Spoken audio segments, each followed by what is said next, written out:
Well, I was going to make this video here to show how to repair something you never want to happen, and it happened. I didn't see no videos on YouTube that talked about it, but I haven't seen any showing or how to really do this.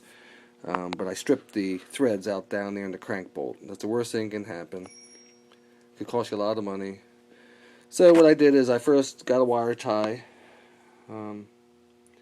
and I stuck it into the hole where the threads are. I got the depth. It was 1.25 inches. Okay, so then you get your tap.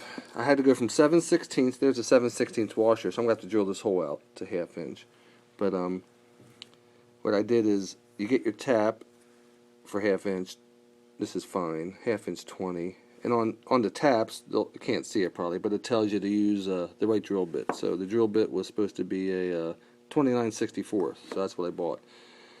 So then I drilled the hole. You have to be very careful.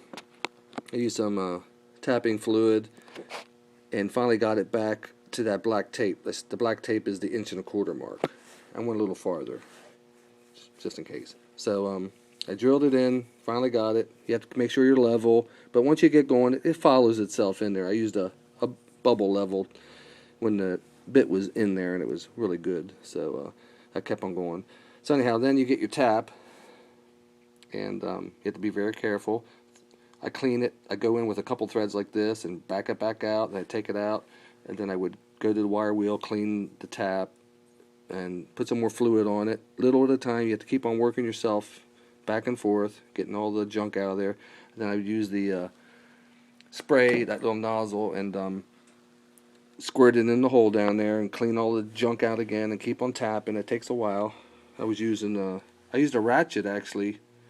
You find the socket that fits this end to start it. Once I started it, I finished it with the standard tool that fits that shaft down there. And so I finally did it. It's done. Now I'm using this 1/2 inch instead of 7/16. This is fine thread, and it worked. So just wanted to show you it can be done. You have to be very careful, and that's about it. So I'm going to put this, I got a new dampener. That's what happened is you're not supposed to be using the bolt to pull your dampeners in. There's a tool for this. So what I'm going to do now is I think I'm going to go see if I can find a threaded rod that's the same as this. I'll thread it all the way in to about that much and let it stick way past the dampener out here.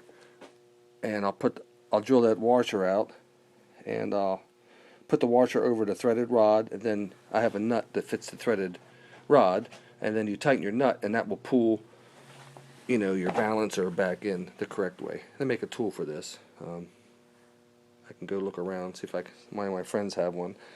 But that's how you're supposed to put it in. I'm not going to use the bolt anymore to pull this in.